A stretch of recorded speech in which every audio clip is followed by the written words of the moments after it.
சில பேரை கவனிச்சிருக்கீங்களா? நம்ம கூடவே தான் அவங்களும் வாழ்க்கையோட பயணத்த ஆரம்பிச்சிருப்பாங்க. நம்ம படிச்ச அதே ஸ்கூல்ல, ஏன் நம்ம வயசு, நம்ம மாதிரியே சாதாரணமான கனவுகளோட தான் அவங்களும் இருந்திருப்பாங்க. ஆனா, இன்னைக்கு திரும்பி பார்த்தா, அவங்க எங்கேயோ ஒரு இடத்துக்கு போயிருப்பாங்க. கூட படிச்ச நண்பன் ஒருத்தன், ஒரு நாள் நம்மளுக்கும் சொந்த வீடு இருக்கணும்னு பேசிட்டு இருந்தவங்க, 4, 5 வருஷத்துல தன்னோட சொந்த வீட்ட கட்டி நின்னுட்டு இருப்பான். கூட வேலை பார்த்த ஒருத்தன், தினமும் நம்ம கூட டீ குடிச்சிட்டு, அதே சம்பளத்துக்காக வேலை பார்த்துட்டு இருந்தவன், திடீர்னு ஒரு நாள் ஒரு முடிவு எடுத்து, வேலைய விட்டுட்டு வெளிய போய், தனக்குன்னு ஒரு தொழில் ஆரம்பிச்சு நல்ல நிலைமைக்கு வந்திருப்பான். அவங்கள பார்க்கும்போது சந்தோஷமா இருக்கும். அதே நேரத்துல, நமக்குள்ள ஒரு சின்ன கேள்வியும் வரும். நாம மட்டும் இன்னும் ஏன் இங்கேயே இருக்கோம்? ஏன்னா, நாமும் சும்மா இருந்ததில்லையே! தினமும் காலையில எழுந்து நேரத்துக்கு வேலைக்கு போறோம். நம்மால முடிஞ்ச அளவுக்கு கஷ்டப்பட்டு உழைச்சிருப்போம். யாரையுமே ஏமாத்தாம யாரையுமே ஏமாத்தாம, எந்த குறுக்கு வழியையும் தேடாம, நம்ம நம்பிக்கைய மட்டும் பிடிச்சுக்கிட்டு முன்னாடி போக முயற்சி பண்ணியிருப்போம் இல்லையா? இந்த காலம் ஓடிக்கிட்டே இருக்குங்க. பொறுப்புகள் கூட இருக்கிறத விட அதிகமாகும். ஆனா பார்த்தீங்கன்னா, வாழ்க்கையில பெரிய மாற்றம் மட்டும் கண்ணுக்கு தெரியாது. இது இயற்கை தானே! நான் இவ்வளவு முயற்சி பண்ணுறேனே! ஆனா, ஏன் இன்னும் எனக்கான அந்த நேரம் வரல? இந்த ஒரு கேள்வி பார்த்தீங்கன்னா, பல பேரோட மனசுக்குள்ள அமைதியா ஓடிக்கிட்டே தான் இருக்கும். உங்க உழைப்புக்கு குறை இருக்காது. ஆசைகளுக்கு கூட குறையே இருக்காது. ஆனா, நாம எதிர்பார்த்த அந்த ஒரு மாற்றம் மட்டும் ஏதோ தள்ளி போய்க்கிட்டே இருக்கிற மாதிரி தோணும் இல்லையா? அந்த காத்திருப்பு தான் சில நேரம் அந்த காத்திருப்பு சில நேரம் ரொம்ப கஷ்டமா இருக்கும். மத்தவங்க வாழ்க்கை முன்னாடி மத்தவங்களோட வாழ்க்கை முன்னாடி போறத பார்க்கும்போது, நம்ம வாழ்க்கை மட்டும் அப்படியே நின்னுடுச்சோன்னு ஒரு எண்ணம் வரும். கண்டிப்பா வருங்க. ஆனா, உண்மையிலேயே நம்மளுடைய பயணம் நின்னுடுச்சா? இல்லைன்னா, நமக்கான நேரம் இன்னும் வரலையா? அதுதான் பார்த்தீங்கன்னா, புரிஞ்சுக்க வேண்டிய ஒரு முக்கியமான விஷயங்க. ரிஷபராசிக்காரர்களுக்கு இந்த உணர்வு ரொம்பவே பரிச்சயமானதா இருக்கும் இல்லையா? இருக்கா? இருந்துச்சுன்னா கமெண்ட் பண்ணுங்க. நீங்க ஒரு ரிஷபராசியா இருந்தீங்கன்னா, இந்த ஒரு கேள்வி உங்க மனசுக்குள்ள எப்போதாவது ஒரு முறையாவது வந்திருக்குங்க. என்னது? நான் இவ்வளவு முயற்சி பண்றேன். இவ்வளவு பொறுமையா நான் காத்திருக்கேன். ஆனா, எனக்கான மாற்றம் மற்றும் ஏன் இவ்வளவு தாமதமா வருது? சில நேரம் நைட்டு பார்த்தீங்கன்னா, எல்லாரும் தூங்கிட்ட பிறகு நம்ம மனசு மட்டும் விழிச்சிருக்கும் இல்லையா? அப்போ அந்த டைம் இந்த மாதிரி கேள்விகள் அதிகமா உங்களுக்குள்ள வரும். அவங்க எல்லாம் சீக்கிரமா முன்னேறிட்டாங்களே! அவங்க எல்லாம் சீக்கிரமா முன்னேறிட்டாங்களே! நாம மட்டும் இன்னும் ஏன் போராடிக்கிட்டே இருக்கோம்?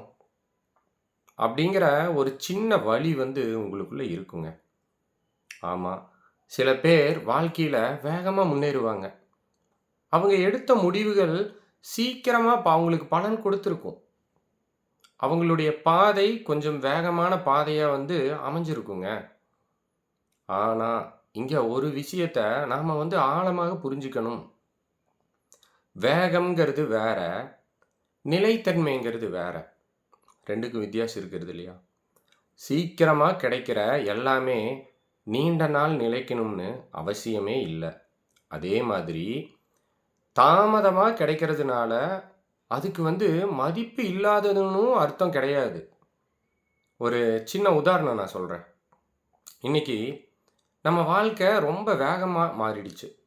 இது எல்லாரும் அக்செப்ட் பண்ணித்தானே ஆகணும். ஏன்னா இது பிராக்டிகலா எல்லாருடைய வாழ்க்கையும் இன்னைக்கு ரொம்ப ரொம்ப வேகமா மாறிட்டே தான் போயிட்டுருக்கு.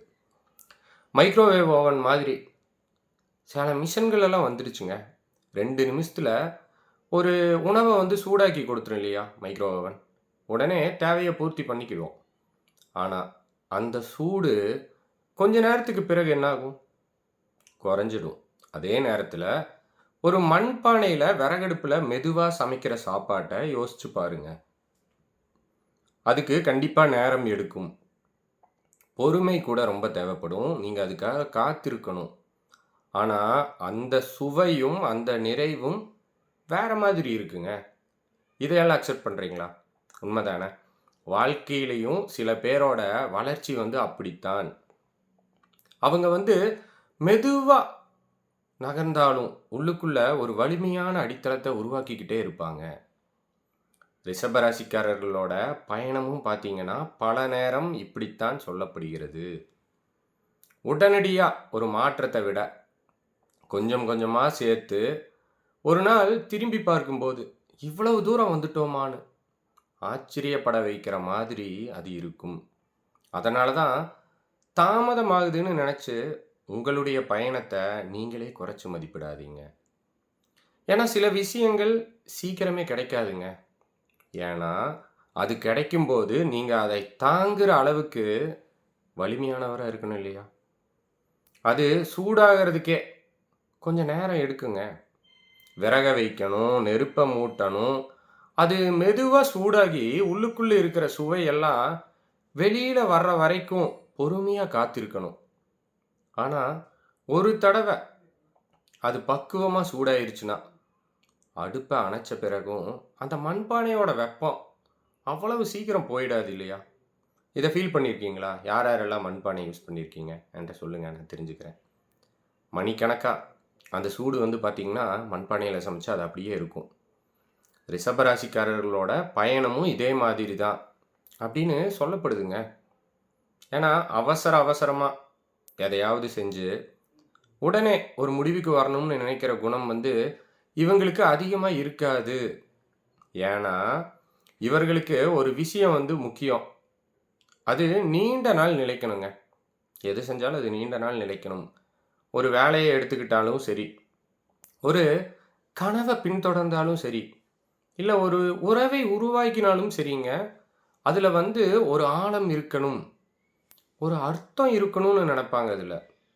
இன்னைக்கு வந்து பிடிச்சிருக்கு, நாளைக்கு வேண்டாம்னு மாற்றிக்கிற மாதிரியெல்லாம் இல்லாம, இன்னைக்கு பிடிச்சது நாளைக்கு வேண்டான்னு மாத்துற மாதிரி இல்லாம, ஒரு விஷயத்துக்கு முழு மனசோட அர்ப்பணிப்பு கொடுக்கிற குணம் இவங்க கிட்ட இருக்குங்க.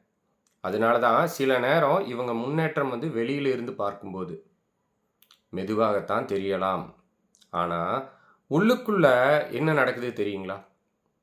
ஒரு பெரிய அடித்தளம் உருவாகிக்கிட்டே இருக்குங்க. உள்ளுக்குள்ள பார்த்தீங்கன்னா, அது ரொம்ப ஸ்ட்ராங்கா இந்த பேஸ்மெண்ட் ரொம்ப ஸ்ட்ராங்கா அப்படியே உருவாகிட்டு இருக்கும். இந்த இடத்துல தான். அந்த பழமையான ஜோதிட பார்வை நமக்கு ஒரு விஷயத்த சொல்லுது. ரகசியம்னு சொன்ன உடனே, ஏதோ மேஜிக்கோ, அதிசயம் அப்படின்னு நினைக்கலாம் வேணாங்க. இது வந்து இயற்கையோட செயல்பாட்டை கவனிச்சு, உருவான ஒரு சிந்தனை மாதிரி பார்க்கலாங்க நம்ம. ஜோதிடத்தில் ரிஷபம் என்பது, அதாவது இந்த ரிஷப ராசி என்பது வந்து, நிலம் சம்பந்தப்பட்ட ராசியாகத்தான் சொல்லப்படுகிறது. அதனால தான் இத வந்து எர்த் சைன் அப்படின்னு குறிப்பிடுறாங்க. இந்த பொதுவா நிலத்தோட குணம் என்ன? ஒரு விதைய வந்து மண்ணுக்குள்ள போட்ட உடனே, அடுத்த நாளே வந்து அந்த விதை வந்து உடனே சடனா குபு குபுன்னு வளர்ந்து மரமா வந்து நிக்குமா? இல்ல தானே! அதுக்கு என்ன வேணும்? அதுக்கு உண்டான நேரம் தேவைப்படும். அத நம்ம தரணும். அதுக்கூட அதுக்கு என்ன பண்ணணும்? தண்ணீர் தேவைப்படும். அது மட்டும் போட்டா போதுமா? அத பராமரிக்கணும். இது எல்லாத்த விட முக்கியமா என்ன வேணும் அதுக்கு? யாராச்சுக்கு தெரியுதா? ஏதோ ஒரு கெஸ். முக்கியமா தேவைப்படுறது பொறுமை வேணுங்க. பொறுமை தேவைப்படும். வெளியில எதுவுமே நடக்காத மாதிரி தெரிஞ்சாலும், அந்த விதைக்குள்ள பார்த்தீங்கன்னா, ஒரு மாற்றம் வந்து அமைதியா நடந்துக்கிட்டே இருக்கும். அதே மாதிரி ரிஷப ராசிக்காரர்களோட வாழ்க்கையிலயும் சில மாற்றங்கள் அமைதியா உருவாகிக்கிட்டே இருக்கும். அப்படின்னு ஜோதிட பார்வை கூட சொல்கிறது. அவசரமான வளர்ச்சி இல்லாம, மெதுவானங்க ஆனா வலிமையான வளர்ச்சி. ஒரு நாள் அந்த மாற்றம் வெளியில தெரியிற போது, இவ்வளவு நாளா நடந்துக்கிட்டு இருந்தது இதுதானான்னு மற்றவர்கள் வந்து ஆச்சரியப்படுற அளவுக்கு அது இருக்கும். உலகம் முழுக்க 24 மணி நேர கடிகாரத்துல ரொம்ப வேகமா ஓடிக்கிட்டு இருக்கு. ஆனா, ரிஷப ராசிக்காரர்களுடைய மனசு ஒரு விவசாயியோட கடிகாரம் மாதிரி இயங்கும் அப்படின்னு சொல்றாங்க. ஒரு விவசாயி ஒரு விதைய விதைச்ச உடனே அடுத்த நாளே அறுவடை வரும்னு எதிர்பார்க்க மாட்டார் இல்லையா? அவருக்கு தெரியும் சில விஷயங்கள் வளர நேரம் எடுக்கும். அதே மாதிரி ரிஷபராசிக்காரர்கள் எதையும் அவசர அவசரமா உருவாகணும்னு நினைக்க மாட்டாங்க. எதையுமே வெறுமனே செய்து முடிக்கணும்னு பார்க்காம, அது நல்லா வளரணும், நீண்ட நாள் நிலைக்கணும்னு நினைப்பாங்க. அதனால தான் பார்த்தீங்கன்னா, இவங்க உருவாக்குற விஷயங்கள் 1 நாள், 2 நாளுக்கானதா இல்லாம, நீண்ட நாட்களுக்கு ரொம்ப காலத்துக்கு தாங்கி நிற்கக்கூடிய அடித்தளமா இருக்கும் அப்படின்னு ஜோதிட பார்வை சொல்கிறது. ஆனா, இங்க ஒரு முக்கியமான விஷயம் இருக்கு. என்னது? அடித்தளம் வலிமையா இருக்கிறது நல்ல விஷயம்தான். ஆனா, வாழ்க்கை முழுவதுமே அஸ்திவாரத்தையே தோண்டிக்கிட்டு இருந்தா என்ன ஆகுங்க? கொஞ்சம் நேர்மையா உங்கள நீங்களே கேட்டு பாருங்க. இன்னொன்னு கேட்கணும். நான் பல வருஷமா உழைக்கிறேன்னு சொல்றீங்களே, நிஜமாவே நீங்க உங்க வாழ்க்கைக்கான அடித்தளத்த எப்படிங்க உங்களுடைய வாழ்க்கைக்கான அடித்தளத்த உருவாக்கிக்கிட்டு இருக்கீங்களா? இல்லைன்னா, ஒரு முடிவை எடுக்க பயந்து அதே இடத்துல நின்னுக்கிட்டு இருக்கீங்களா? சில பேருக்கு ஒரு பழக்கம் இருக்கும். ஒரு வேலைய ஆரம்பிப்பாங்க.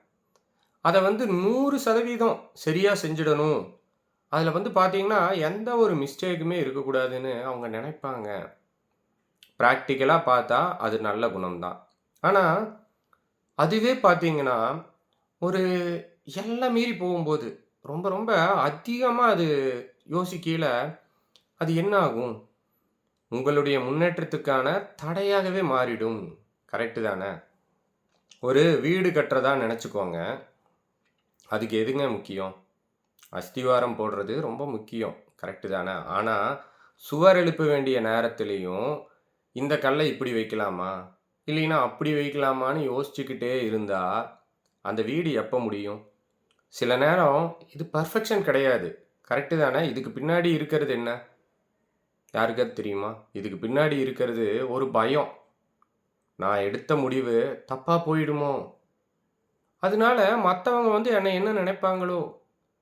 நான் முயற்சி பண்ணி தோத்துட்டா என்ன செய்யறது? இந்த மாரி எல்லாம் பயம் காரணமா, நமக்கு பழக்கமான அதே இடத்திலேயே பாதுகாப்பா இருக்க ஆரம்பிச்சுடுவோம். இன்னும் புரியிற மாரி சொல்லணும்னா, சேஃப் ஜோன்பாங்க இல்லையா? அதான்.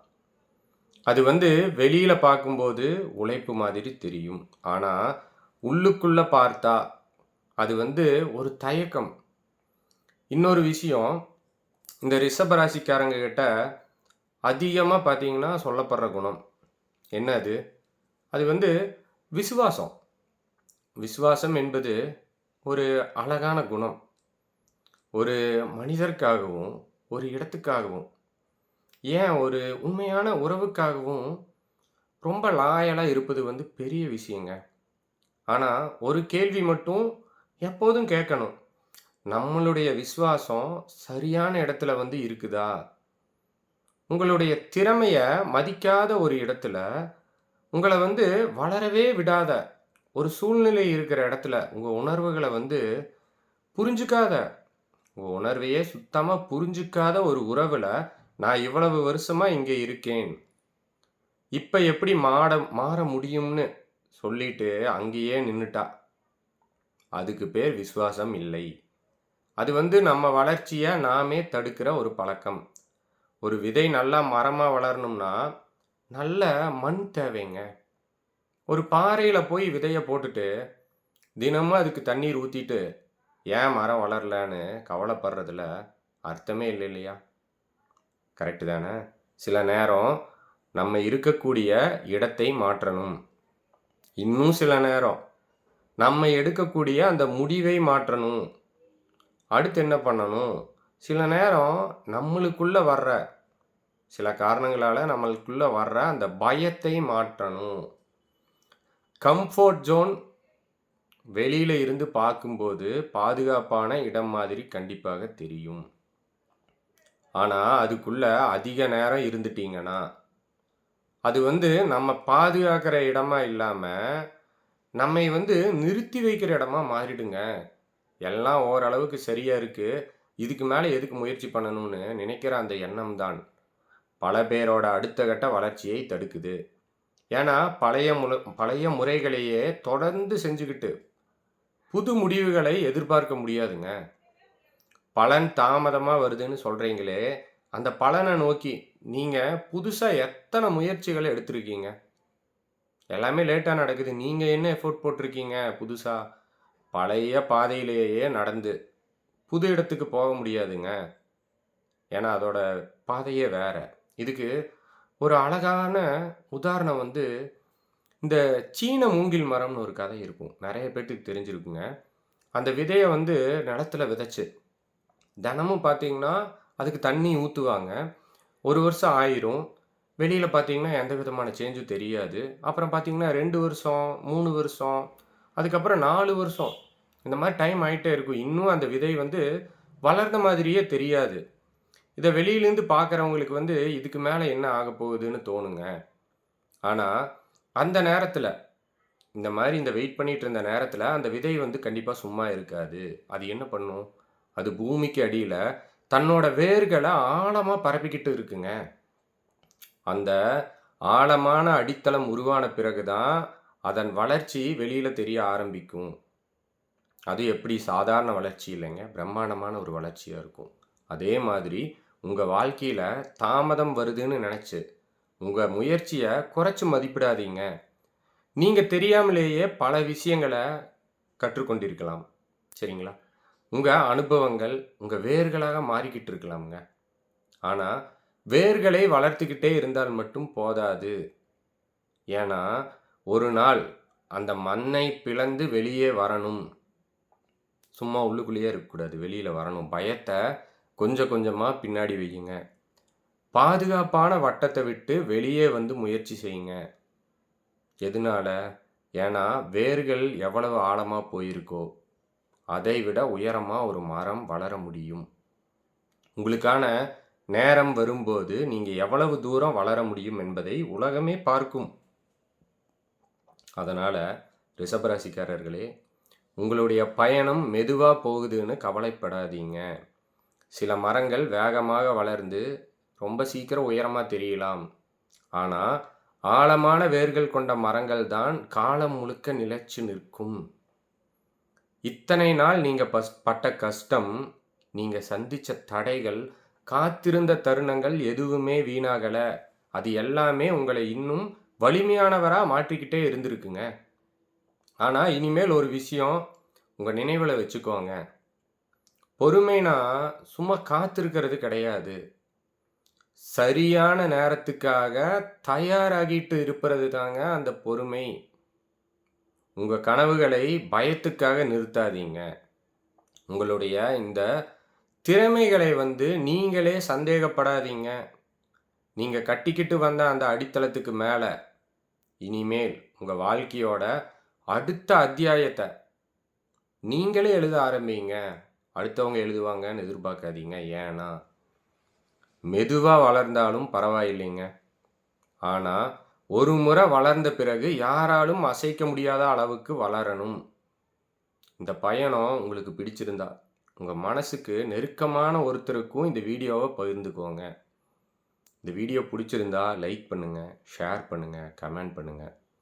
மீண்டும் ஒரு அழகான சிந்தனையோடு உங்களை அடுத்த வீடியோவில் சந்திக்கிறேன். நன்றி, வணக்கம்.